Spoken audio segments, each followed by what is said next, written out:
buenas tardes.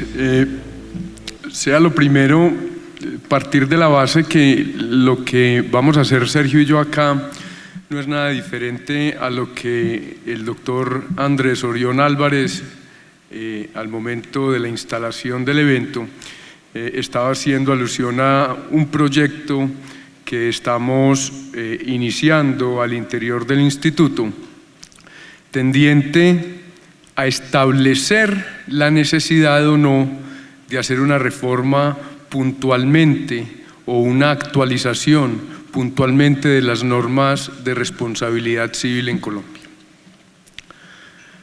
Por eso el título tan sugestivo, pero que de entrada lo que queremos advertir es que acá no vamos a sacar conclusiones ni vamos a dar una respuesta de si lo que necesitamos realmente es o no una reforma legislativa, pero sí vamos a tratar de identificar de alguna manera las situaciones que se están presentando con nuestras normas actualmente en Colombia. ¿Dónde está el origen de la discusión y por qué llegamos a esto? Esto evidentemente al interior del instituto, a raíz de la información que nos llega, pues nos hemos dado cuenta y hemos conocido del avance en las diferentes reformas o proyectos de reforma que se han dado a nivel mundial. Pues solamente es hacer alusión a la exposición que hiciera al principio de la tarde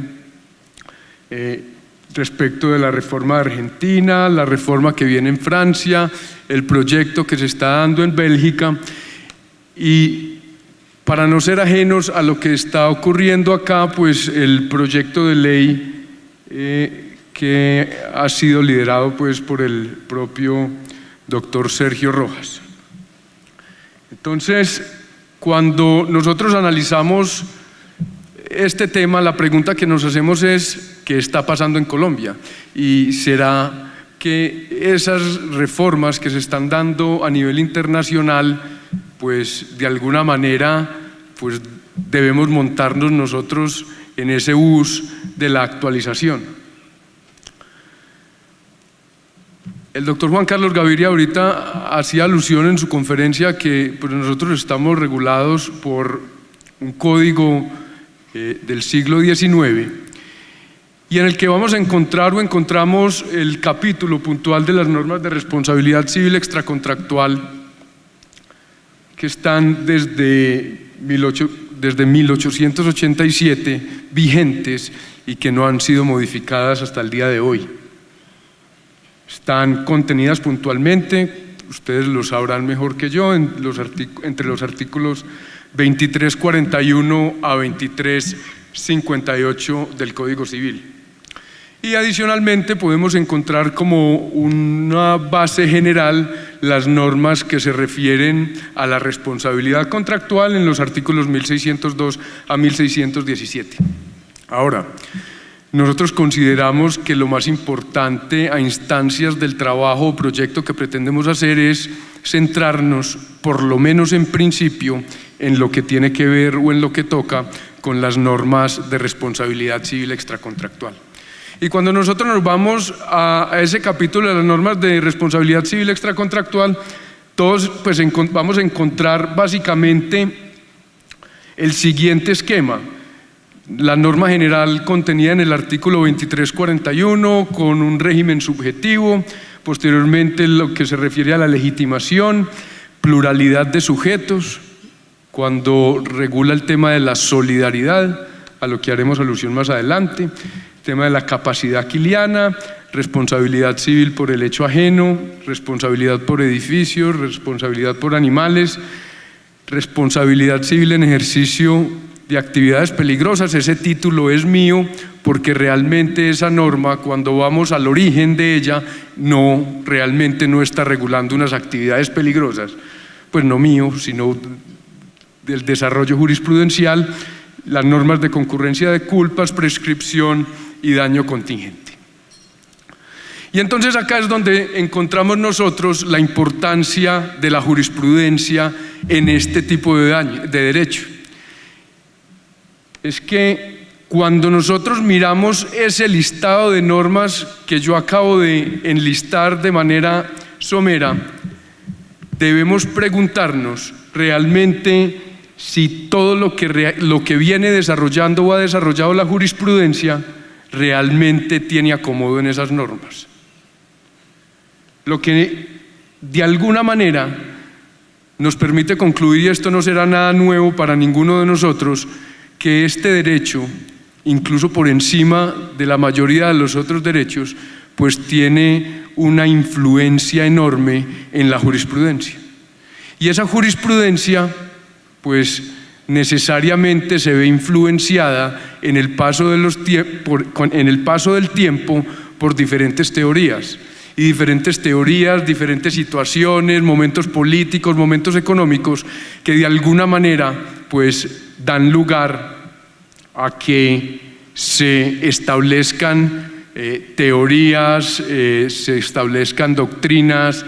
Entonces, a nosotros, y cuando lo hablamos al interior del instituto y cuando lo hablábamos con Sergio, nosotros no pretendemos quitarle el protagonismo ni mucho menos a la jurisprudencia.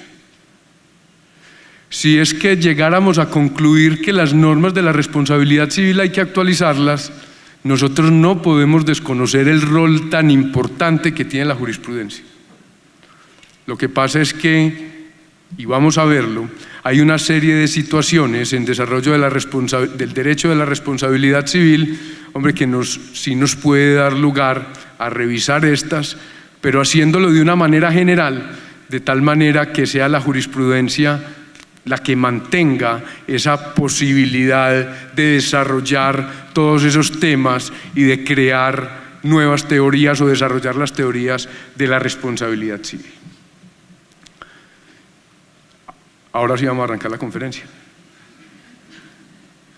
Sí son normas vetustas.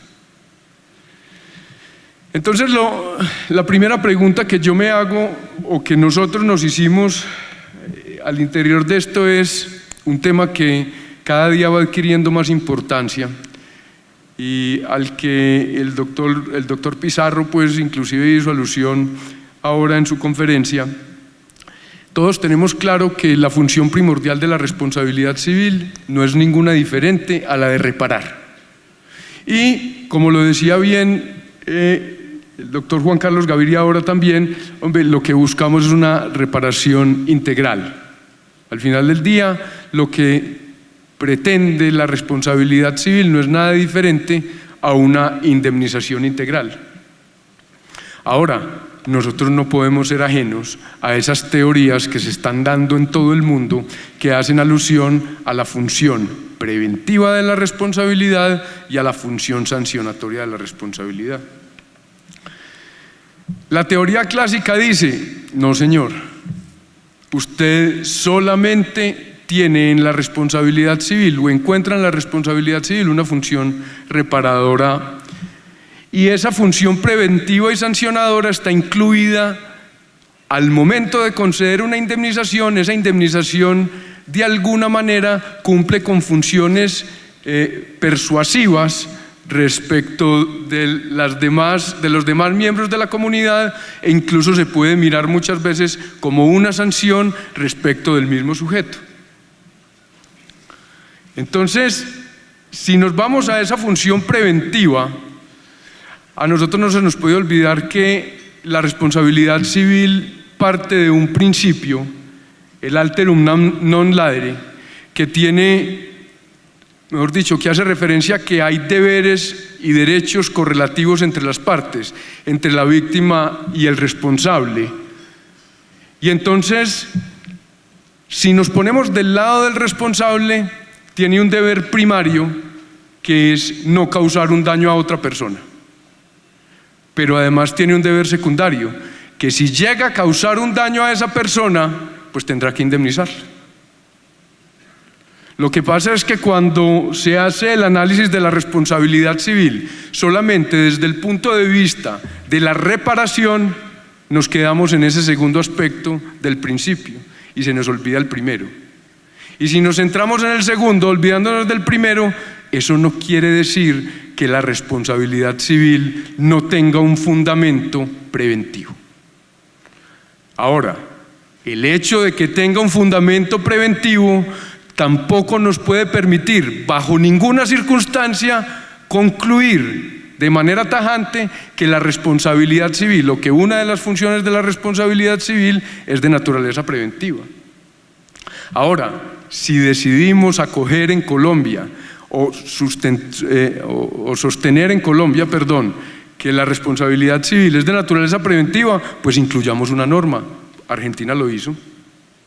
Y simplemente establezcamos que todo lo que invirtamos tendiente a evitar a que ese daño se consolide sea una indemnización. Pues llamemos las cosas por su nombre. ¿Para qué dejar las cosas abiertas a la interpretación cuando podemos aclararlas? Ahora, contamos nosotros en Colombia con una norma que es el artículo 2359, que hace alusión al daño contingente.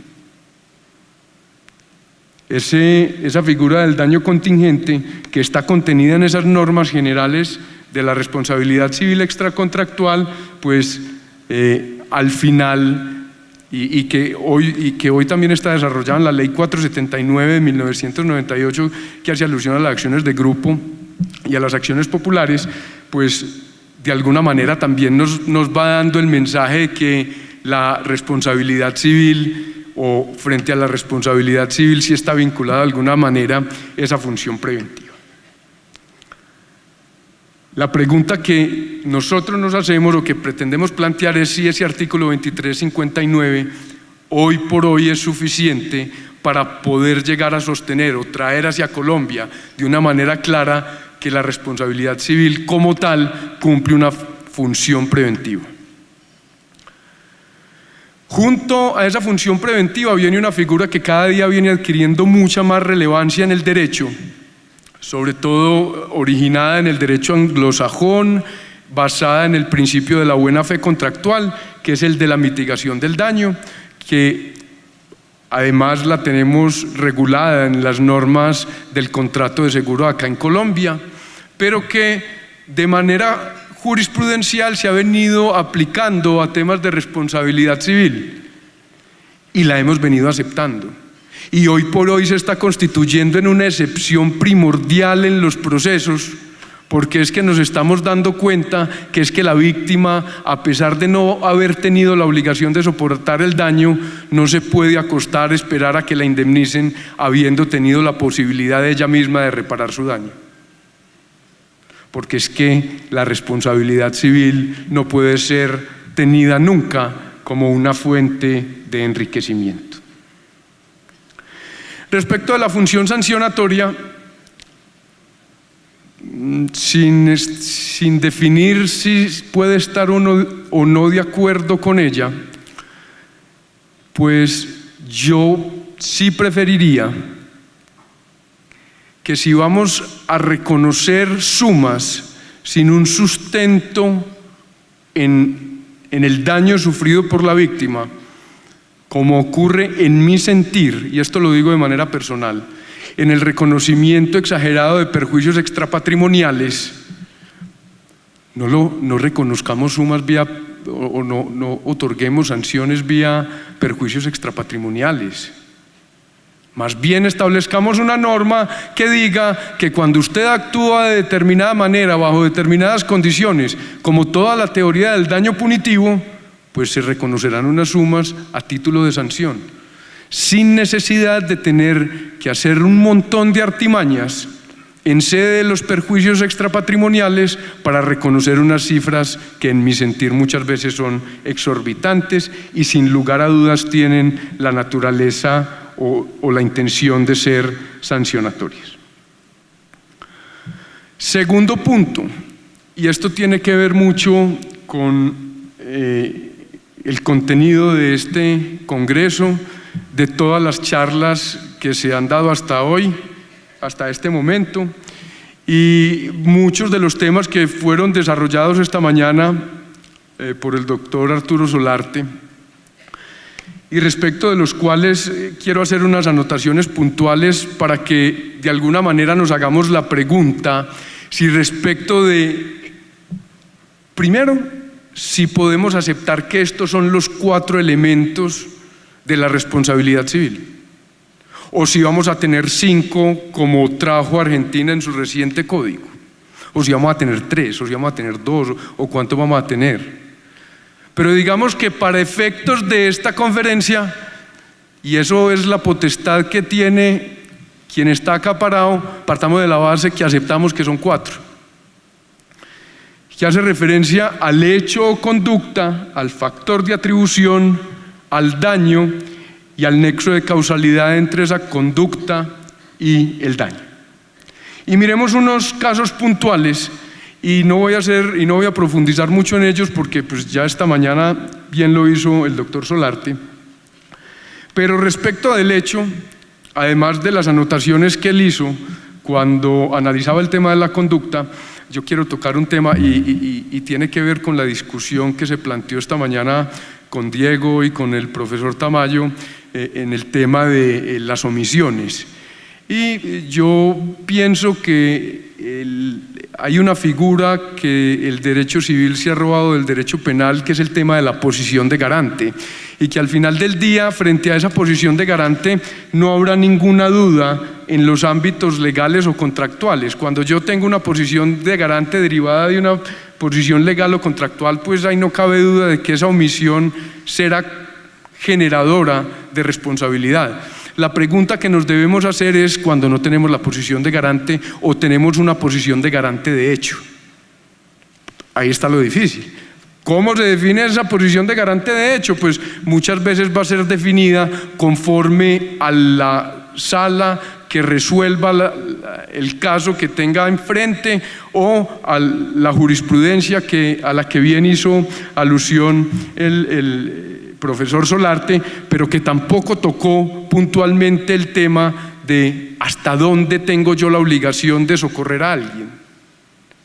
El caso del que iba a comprar los medicamentos y lo pararon a jugar cartas, el caso del que está jugando cartas y se cae, el que va caminando por la calle y se va a un hueco y usted va caminando y lo ve caer, pero usted va para audiencia, o lo cogió el pico y placa y dice, no, es que ya está muy tarde, este man de pronto le pasó mucho, sigamos. ¿Sí somos responsables de eso?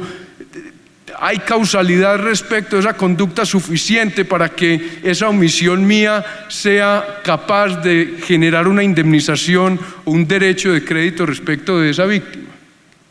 Esa será alguna pregunta que nos tendríamos que hacer respecto del elemento hecho, que frente a ese no creo que haya discusión de que es un elemento propio de la responsabilidad civil. Segundo, frente al factor de atribución, y voy a pasar muy rápido frente a este tema haciendo un par de anotaciones. Primero, a diferencia de algún expositor de esta mañana, yo creo que la culpa cada día va adquiriendo mucha más fuerza, mucho más protagonismo. La culpa está volviendo a cobrar importancia en materia de responsabilidad civil. Si bien es cierto, la tendencia venía siendo objetivizar todo, la culpa, ese factor subjetivo, sin lugar a dudas, hoy por hoy vuelve y adquiere importancia en nuestra responsabilidad, la valoración de la conducta desplegada por el agente. Y el segundo tema, que también fue tocado por el doctor Solarte, por eso esta mañana le dije que sin ningún problema podía yo simplemente referirme a su conferencia y sentarme, es el tema de la responsabilidad objetiva y poder definir si hoy en Colombia tenemos o no una responsabilidad objetiva, porque si bien es cierto en la sentencia de agosto de 2009, cuya ponencia, si mal no recuerdo, es del doctor William Namén Vargas, se habla que un factor de atribución es el riesgo y generar una responsabilidad objetiva. En una sentencia posterior se vuelve a hablar en la Corte de esa teoría que para mí es descabellada, que dice que en el ejercicio de actividades peligrosas hay una presunción de culpa, pero que solo admite exoneración mediante la prueba de una causa extraña. Hombre, eso es mezclar manzanas y peras, porque estamos refiriéndonos a dos elementos completamente diferentes de la responsabilidad civil. Yo no puedo atacar el factor de atribución con la causa extraña. Yo puedo atacar el nexo de causalidad con la causa extraña. Tan simple como eso. Pero pretendemos apegarnos a las teorías clásicas, pretendemos quedarnos sosteniendo que la responsabilidad civil en Colombia es subjetiva y que no hay una norma que haga alusión al factor de imputación riesgo. Vuelvo y hago un llamado a la certeza, a la sensatez, perdón. Llamemos las cosas por su propio nombre, pongámosle las cosas el nombre que éstas tienen. Tema de causalidad, no voy a profundizar mucho, creo que ya hemos divagado lo suficiente sobre esto, sin querer decir que lo hayamos resuelto. No lo hemos resuelto ni mucho menos, pero en el tema, y que es importante, y ya Sergio lo tocará, bien lo tocó nuevamente el doctor Solarte esta mañana, el tema de la imputación objetiva, normativa, todos estos temas, pero hay otro tema que a mí me preocupa mucho, y es el tema de la incertidumbre causal, y el tema de la incertidumbre causal en Colombia no está regulado. ¿Y saben cómo se resuelve el tema de la incertidumbre causal acá en Colombia? Aplicando el artículo 2344, solidaridad, todo es solidaridad. Cuando hay dos o más que participan, solidaridad. ¿Usted cómo se llama? Solidaridad. ¿Quiénes fueron? Solidaridad. Todo es solidaridad. Y entonces tenemos que empezar a diferenciar esa norma del 2344 de los casos de incertidumbre causal, porque esa norma no regula casos de incertidumbre causal. Y por último, quiero, ya para terminar y cederle la palabra a Sergio, espero no estar pasándome del tiempo, me quedan 3 minuticos. El tema que más me gusta a mí y que es el tema del daño. Primero, pues la discusión que hay entre daño y perjuicio, que esa mañana ustedes se deleitarán con el profesor Tamayo y el doctor Polanía, por lo tanto me voy a pasar por un ladito, sin necesidad de hacer ningún tipo de observación. Pero tenemos que empezar a mirar también qué está pasando en el exterior con la forma como se están reconociendo perjuicios y puntualmente esos que tanto me gustan a mí, que son los extrapatrimoniales. Entonces viene el tema de baremos o viene el tema de la posibilidad de hacerlo vía seguridad social, lo que se propuso de alguna manera en el proyecto de ley de daño a la persona. ¿Y por qué me preocupa a mí el tema de la forma como se vienen reconociendo los perjuicios extrapatrimoniales? El primer problema que yo encuentro acá, y creo que alguna vez lo había manifestado, es que yo no entiendo por qué entre las dos altas cortes hay tanta diferencia en el tema de la responsabilidad del reconocimiento de perjuicios extrapatrimoniales. A mí me llamó mucho la atención que en Argentina se haya sacado la responsabilidad civil del Estado con esta reforma conforme a lo que expuso el doctor Pizarro ahorita. ¿Por qué me preocupa? Porque es que, y ya lo había dicho alguna vez también, si yo voy a ser víctima, voy a preferir a veces que me pise un vehículo que está vinculado al Estado que el de un particular, porque de pronto como víctima tengo derecho a recibir más. Y todo el tema de las presunciones de perjuicios extrapatrimoniales en casos de muerte, lesiones y privación injusta de la libertad, y ya hay un cuarto que es el tema del wrongful conception, que está incluido en la sentencia del Consejo de Estado del 5 de diciembre de 2016, a la que estaba haciendo alusión el profesor Cárdenas en su intervención, y es que ya dijeron en esa sentencia que es hito en ese tema, por lo menos desde el punto de vista de reconocimiento del wrongful conception acá en Colombia, y es que también reconocen ahí una indemnización vía presunción. Pero lo más bonito de todo es que dicen, yo la reconozco vía presunción, pero la voy a aumentar en tanto por ciento, pues porque estamos frente a un derecho que merece una protección especial. Para mí eso es un problema. Y el segundo problema es ese tema, y creo que casi nadie es capaz de decirlo de corrido, o casi nadie es capaz de decirlo sin leer, que es el de los derechos constitucional y convencionalmente protegidos. Esa figura y que desde agosto de 2014 ya está también en la justicia ordinaria, que también fue reforzado de alguna manera con la sentencia del 30 de septiembre del 2016. ¿Y qué me preocupa de ahí? No es el nombre, ni lo difícil, ni lo confuso. Lo que me preocupa de ahí es que, y tal vez lo plantearon esta mañana, es que estamos indemnizando daño y no perjuicio, que eso es para mí lo más grave de todo. Y muchas veces estamos indemnizando o pagando dos veces por el mismo daño, se están obteniendo dos indemnizaciones. ¿Qué está pasando? La responsabilidad civil se está volviendo una causal o una forma de enriquecimiento. Ya los dejo entonces con el doctor Sergio. Muchas gracias por su atención.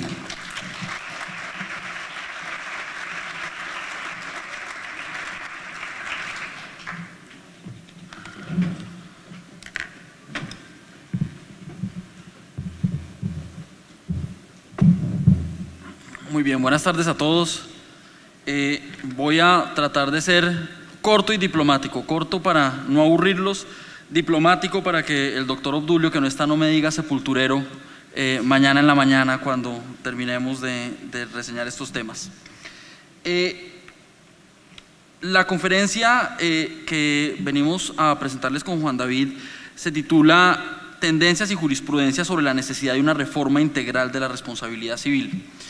Y este título no es un título fortuito, es un título que obedece, como lo mencionaba Juan David hace unos minutos, a una necesidad que se ha identificado en el sentido de analizar si efectivamente es o no procedente una reforma normativa en Colombia en relación con los presupuestos de la responsabilidad.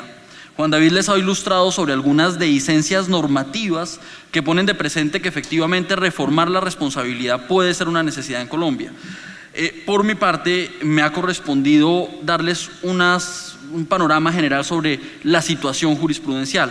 Y para eso ven ustedes allí mencionado a De Justicia. Hace tal vez un mes contactamos a De Justicia, saben ustedes, una organización que se encarga de analizar en Colombia con muchísimo rigor los fallos judiciales con el propósito de proponer, entre otras acciones, políticas públicas en materia de responsabilidad.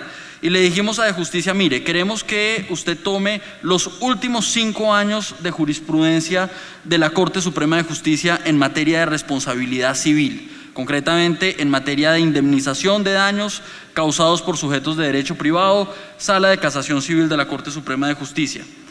Y le encomendamos la tarea de identificar dentro de esos 5 años cuáles eran los fallos más importantes porque habían generado los mayores cambios y qué impacto habían generado esos fallos en la forma como se estaban resolviendo las pretensiones de las víctimas en la jurisdicción. Lo que les voy a mostrar a continuación son los resultados de Justicia y sumado a lo que les mencionaba Juan David es lo que justifica un proyecto en donde se debe analizar si es necesario o no reformar integralmente la responsabilidad civil. ¿Qué nos dijo De Justicia? Nos dijo, mire, hemos identificado 6 fallos icónicos dentro de los últimos 5 años. La metodología con que lo voy a hacer para respetar el tiempo es simplemente, ven ustedes allí y en una hoja anexa que encuentran todos en sus carpetas los fallos debidamente citados. Entonces, lo que haré, muchas gracias, lo que haré en mi caso es simplemente citar el fallo, contarles qué dijo relevante la Corte y después contarles cómo De Justicia lo está analizando en su informe, que por lo demás fue un informe que nos entregó ayer a última hora, por lo que hasta ahora lo estamos decantando. El primer fallo es un fallo sobre la prohibición de opción o prohibición de acumulación. Este es el caso conocido como la diócesis de Líbano. ¿Qué pasó en esta sentencia? En este caso, más que en la sentencia, se demanda a un sacerdote de la diócesis de Líbano por haber incurrido en actos de abuso sexual con unos menores que básicamente residían o pasaban algún tiempo en la casa cural porque sus padres los dejaban al cuidado de ese sacerdote. Inicialmente se presenta una denuncia penal en donde el sacerdote es hallado responsable, pero por razones del voto de pobreza, el sacerdote no tiene con qué pagar una indemnización frente a estos menores y sus familias, por lo que se interpone una demanda de naturaleza civil en contra de la diócesis de Líbano, buscando que se le declare civilmente responsable por los hechos del sacerdote, ¿correcto? Y aquí la Corte, en un fallo que ustedes ven allí reseñado 7 de octubre de 2015, hace múltiples consideraciones. De cara a este tema, ¿qué es lo que identificamos como relevante? La Corte se mete en el problema de la distinción entre responsabilidad contractual y responsabilidad extracontractual, entre muchos otros temas.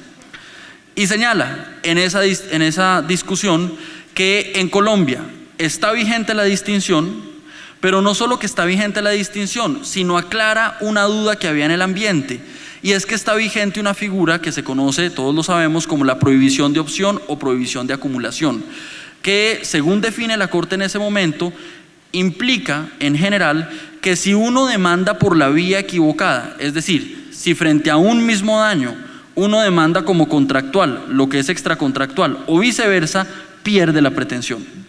La jurisprudencia había tratado de avanzar en el sentido de matizar esa prohibición de opción, porque como ustedes entenderán, es una consecuencia muy agresiva, que uno se equivoque en el régimen, ¿correcto? Entendiendo además que hay casos difíciles, y eso conduzca a que se pierda la pretensión en la sentencia judicial, pues era una consecuencia que iba un poco en contravía de la realización de la justicia material.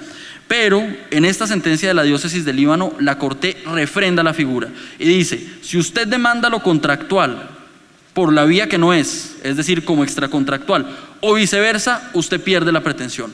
De Justicia concluye, y esto lo cito casi que en términos textuales, que esto implica un retroceso en cerca de 250 casos que se manejan actualmente en la jurisdicción en materia de daños, porque implica una potencialidad de perder esos casos por una razón que, aun cuando es sustancial, podría rectificarse por otra vía, ejemplo, el juez corrigiendo la pretensión. Y es por esto que se identifica este fallo como un fallo icónico que lleva al retroceso. No sé si soy claro en este fallo, me toca ir rápido, pero voy tratando de dejar los puntos sentados. Un segundo fallo o un segundo grupo de fallos que se identificaron como icónicos son, en conjunto con la diócesis de Líbano que acabo de citar, el famoso fallo de Clínica Las Vegas. Recordarán ustedes que mediante sentencia del 30 de septiembre de 2016, que se ha citado aquí varias veces, la Corte resolvió un caso en el que lo que sucedió esencialmente es que una mujer se acercó a una clínica en la ciudad de Medellín, la Clínica Las Vegas, aquejaba un dolor del vientre muy fuerte, la clínica la devuelve, si no estoy mal, 2 o 3 veces a la casa, básicamente con un error de diagnóstico. A la tercera vez se encuentran que tiene una apendicitis, ya con peritonitis, la operan y la vuelven a enviar a la casa, hace un cuadro de infección, regresa al hospital y muere, ¿correcto? Y en este caso, la Corte hace un análisis de la responsabilidad de las personas jurídicas y complementa una doctrina que ya venía desarrollando en diócesis de Líbano, que es ¿cuál? La Corte Suprema indica que la responsabilidad de las personas jurídicas es una responsabilidad en donde la culpa que se debe examinar es la culpa de la persona jurídica. Incorpora una noción que es la noción de culpa organizacional y dice: mire, tradicionalmente yo he indicado que la responsabilidad del agente de una persona jurídica compromete directamente a la persona jurídica. Pero a partir de ahora, el fallo no lo dice así expreso, pero es un poco el mensaje que transmite, para poder comprometer la responsabilidad de la persona jurídica, usted tendrá que analizar la culpa de la persona jurídica, es decir, la culpa en sus comunicaciones, en su estructura o en su organización. Y a eso se le denomina culpa organizacional. Y eso se complementa con otra figura que ya había implementado la Corte en la sentencia de la diócesis de Líbano, que era el hecho de evaluar si la persona jurídica efectivamente estaba controlando a quienes hacían parte de la estructura misma de la persona, ¿correcto? Entonces, en últimas, entre estas dos sentencias, se amalgama una doctrina en la que la Corte, el mensaje que transmite es: las personas jurídicas responden con base en su culpa propia, la cual se debe evaluar desde un punto de vista organizacional, es decir, si están verificando adecuadamente las comunicaciones, si están verificando adecuadamente la estructura, etc. Pero fíjense lo que encuentra de Justicia en el estudio. A partir de la sentencia de la diócesis de Líbano, fíjense el incremento notorio en las demandas contra las personas jurídicas y en las condenas. De Justicia hace un índice que ustedes ven allí ilustrado en esta gráfica que tomamos, hicimos copia directo del informe de Justicia, y fíjense que nota que a partir de mayo de 2016 es decir, cuando la sentencia de diócesis del Líbano ya había sido notificada, hay un incremento del índice de condenas de personas jurídicas que casi que lo quintuplica. Fíjense ustedes que el índice inicialmente estaba aproximadamente en 2,9 y hacia octubre de 2016, noviembre de 2016, logra un índice de casi 9. Es decir, la doctrina que incorpora la Corte implica necesariamente una multiplicación de las demandas contra las personas jurídicas. Y por eso de justicia coincide en que este es el segundo tema en el que en Colombia ha habido un cambio jurisprudencial importante. Fíjense, ya vamos dos. Uno, la prohibición de opción, que implica retroceso en la forma como se están accediendo a las reparaciones. Y dos, la teoría de la culpa organizacional, que implica una multiplicación de las condenas contra las personas jurídicas, es decir, un crecimiento exponencial de las indemnizaciones. Identifica además de justicia un tercer fallo que aquí han comentado bastante, que es el fallo del caso del Banco Central Hipotecario. Creo que todos conocen este caso por su importancia. Esencialmente, el Banco Central Hipotecario hace unas labores de cobro en contra de un deudor, hace toda la ejecución pues, de la obligación y al final se logra determinar que ese deudor pues, no debía ninguna suma de dinero.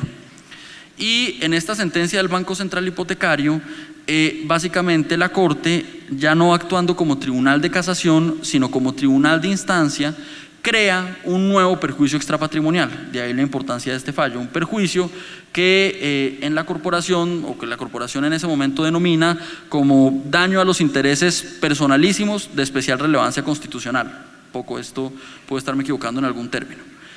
Y lo que dice la Corte en este fallo es, mire, cuando usted observe que hay una violación o una vulneración de un interés personalísimo de especial relevancia constitucional, no define muy bien qué es un interés personalísimo de especial relevancia constitucional, pero dice siempre que usted vea que hay una infracción de eso que se llama interés personalísimo de especial relevancia constitucional, así usted no vea ninguna repercusión adicional, es decir, la sola vulneración, eso genera un derecho de pago. ¿Correcto? En este caso, lo que alega como vulnerado es el buen nombre. Entonces dice, mire, además de todo lo que yo le puedo pagar, daño emergente, lucro cesante, daño moral, como complemento de esos conceptos, le voy a pagar una partida adicional, un nuevo perjuicio extrapatrimonial que se configura por la sola violación del interés tutelado. Analizamos también internamente este fallo con de justicia y coincidimos en que es el tercer fallo que ha generado, por llamarlo de algún modo, un revolcón en la responsabilidad, porque sin perjuicio de opiniones disidentes que seguramente se discutirán mañana cuando el doctor Tamayo presente su exposición, hemos considerado que con este fallo lo que se incorpora es el pago por la mera infracción del interés, ¿correcto? Y un pago por la mera infracción del interés, es decir, un pago que no obedece a una repercusión, sino que se detona por el solo hecho de que se viole un interés tutelado, pues es esencialmente un pago que tiene al menos un matiz sancionatorio. Piensen ustedes, ¿en qué otros escenarios se paga por la sola vulneración? Pues en el escenario de las multas, ¿correcto? Si usted se pasa el semáforo en rojo, así no se lleve a nadie con el carro, pues el hecho de que se pase el semáforo en rojo le genera a usted una multa. Cuando la Corte dice yo voy a dar un pago por el solo hecho de que se vulnere el interés tutelado, así no haya ninguna repercusión adicional, está consagrando un pago de naturaleza sancionatoria y además está confundiendo en una forma que puede ser no muy conveniente la categoría del daño indemnizable con la categoría del perjuicio, que aun cuando son sinónimos o se han tratado como sinónimos en nuestro ámbito, seguramente mañana en la discusión se podrá ver que lo más conveniente es diferenciarlos. Fíjense lo interesante, le pedimos a De Justicia que mostrara cómo se había comportado este nuevo tipo de daño en los pocos meses que lleva operando y esencialmente el resultado es este. De Justicia nos dijo no hay forma de saber. Se han incrementado a tal nivel las demandas por responsabilidad civil, alegando como único perjuicio este daño a los intereses constitucionalísimos de especial relevancia, personalísimos de especial relevancia constitucional, que no hay forma, no hay herramienta a hoy para medir la multiplicación de las demandas. Es decir, tenemos, lo que nos dijo De Justicia ayer es, tenemos índices para medir cuánto se han subido en personas jurídicas, tenemos índices para saber cómo los jueces están fallando daño emergente, lucro cesante, etcétera. Pero hemos encontrado tal nivel de demandas en la jurisdicción desde la sentencia de agosto de 2014 por este daño que no hay forma de medirlo. Algo similar al caos que ocurrió en Italia cuando se incorporó un daño similar y crecieron exponencialmente las demandas al punto que tuvo que hacerse una intervención a efectos de retrotraer ese daño que estaba generando un rollo gigante en Italia y que aquí no era necesario traer porque a diferencia de los italianos nosotros no teníamos un problema de limitación de daños que nos obligara a traer una categoría similar.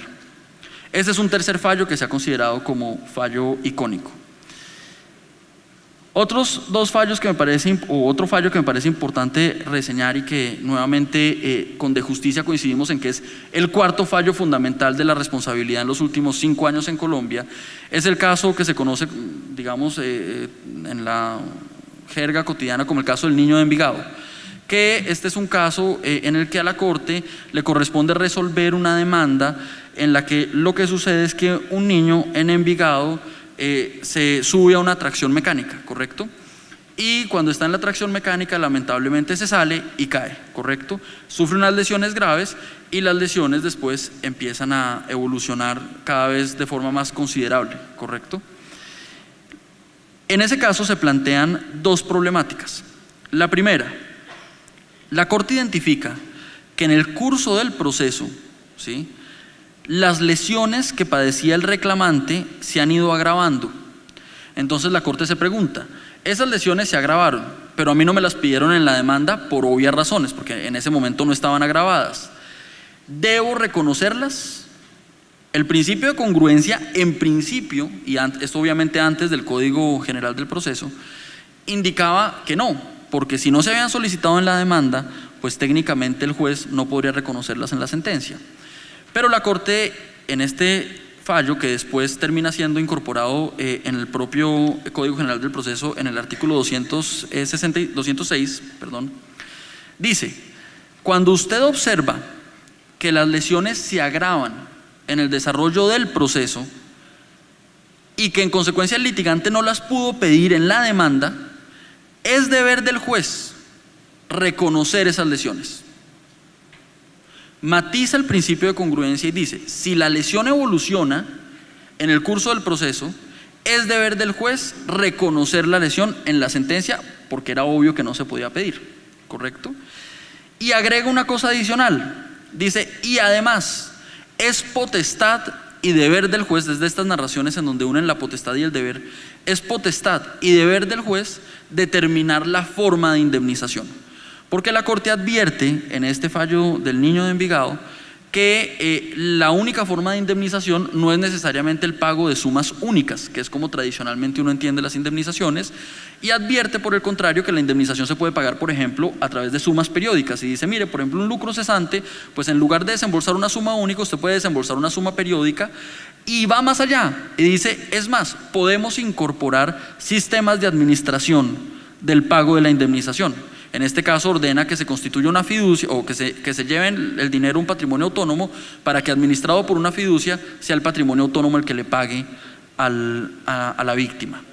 Fallos importantes, sin duda alguna. Nótese cómo son fallos, o es un fallo que después con una acogida normativa logra un cambio importante en la forma como se resuelve la responsabilidad en Colombia. No obstante, analizando el tema con De Justicia, identificamos algunos problemas.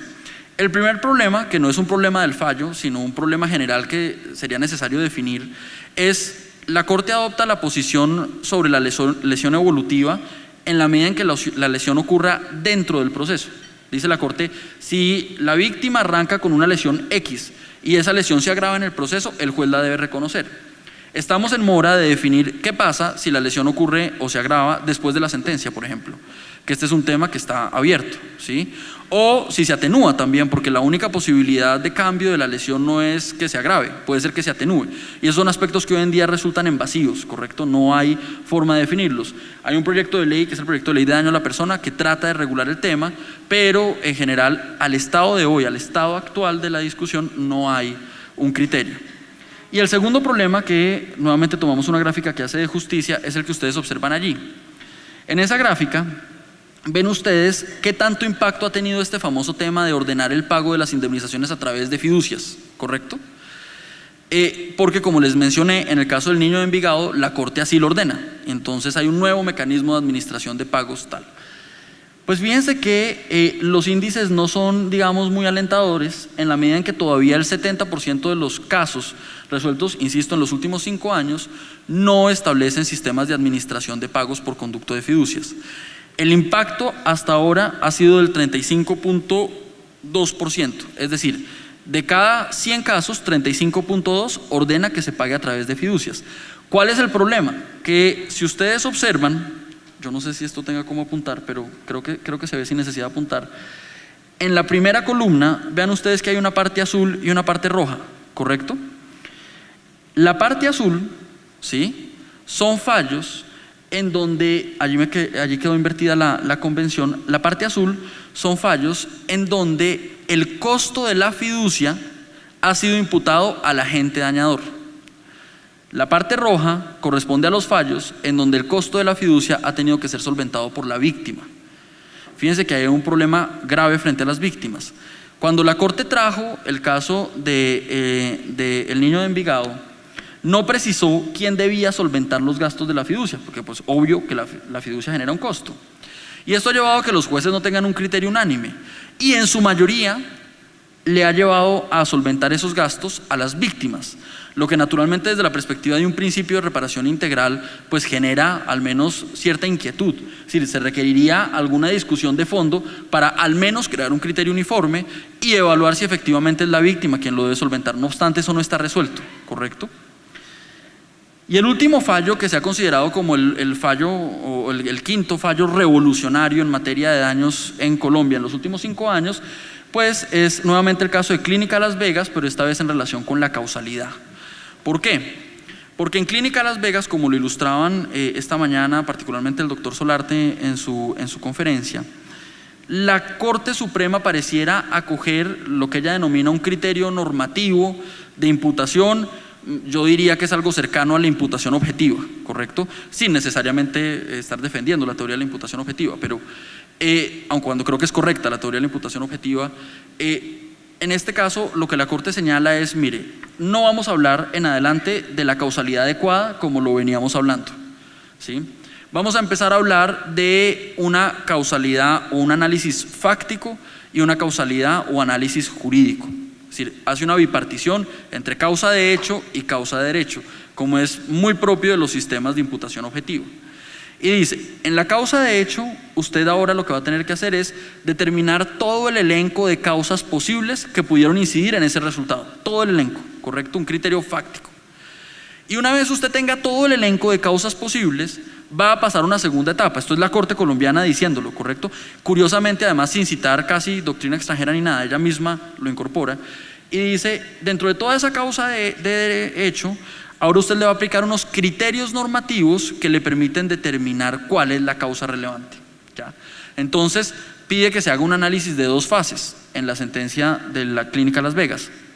Causa de hecho y causa de derecho. Causa de hecho, todo el universo de causas fácticas que hicieron el resultado. Causa de derecho, un criterio, diría yo de selección, pero tenemos allí la discusión de si efectivamente es un criterio de selección, tal vez un criterio en donde se determina cuál es la causa relevante.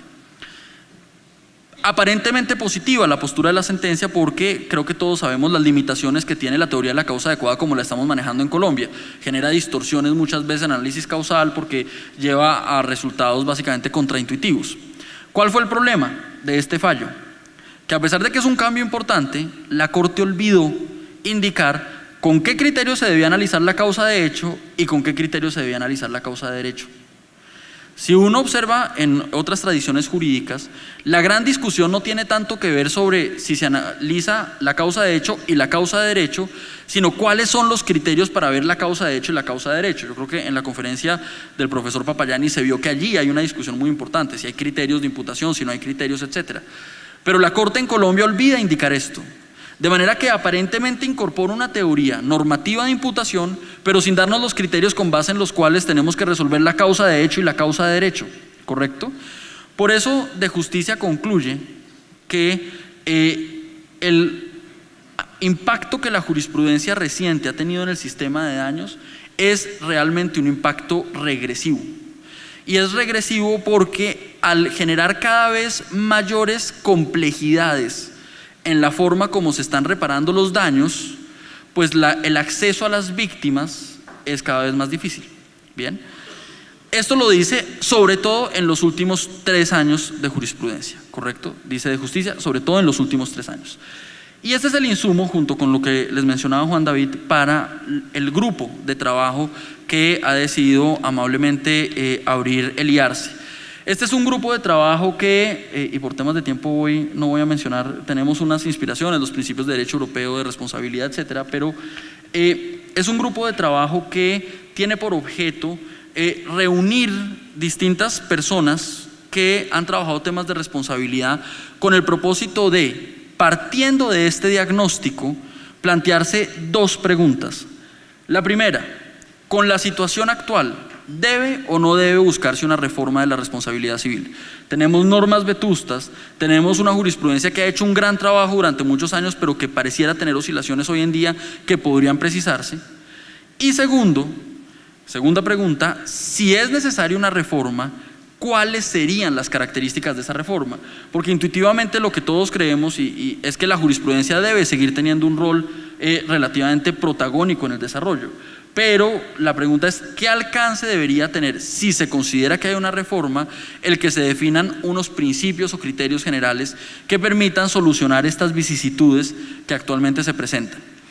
Para eso se ha integrado un grupo cuyo objeto es iniciar las discusiones, o bueno, ya técnicamente se iniciaron las discusiones, pero continuar las discusiones para tener un primer resultado de investigación, un primer producto de investigación, probablemente en el curso del próximo año, en donde a través de un libro académico que tendrá capítulos, cada uno producido por personas que tengan expertise en las áreas de que se trate, pues a través de esos capítulos se van a plantear esas 2 preguntas. En este tema, ¿debe reformarse? Si es así, ¿en qué sentido debe reformarse? Y la idea es a partir de allí obtener el trabajo de un grupo que permita llegar a conclusiones efectivas sobre si la reforma es necesaria o no. Un trabajo similar al que se hizo con el proyecto de ley 122, el de daño a la persona, pero esta vez enfocado a los elementos generales de la responsabilidad civil. Esa es pues la propuesta. Tal vez lo único que me queda es una invitación. Como hemos querido que el grupo sea un grupo abierto, en el que se cuente con los comentarios de todas las personas posibles, 1, sobre si es necesario reformar, porque hay gente que considera que no es necesario, ¿correcto? O hay otros que consideran que sí. Y 2, sobre cuáles son los principales aspectos problemáticos en donde una reforma se debería dar. El IARCE ha habilitado ese correo electrónico que encuentran ustedes también en la hoja en donde está reseñada la jurisprudencia, con el ruego de que, si fuera posible, quienes están acá enviaran sus sugerencias a este correo, ¿correcto? Indicando, mire, estamos haciendo en este momento la agenda temática de los puntos que vamos a abordar, a estudiar, pero naturalmente sería muy bueno contar con la opinión de todos en el sentido de decir, creemos que debe reformarse, por ejemplo, en temas de gastos de mitigación. Gastos de mitigación está hoy muy enredado, estos problemas existen. O indicando, no creemos que deba reformarse, por favor dejen eso quieto, ¿sí? Para eso hemos habilitado este correo. Concluyo entonces con la invitación a que participen. El correo está abierto, se está revisando periódicamente para que en la primera sesión de discusión que tengamos podamos contar no solo con la opinión de quienes estamos participando directamente, sino por conducto del correo con la opinión de ustedes. Les agradecemos mucho, una feliz tarde.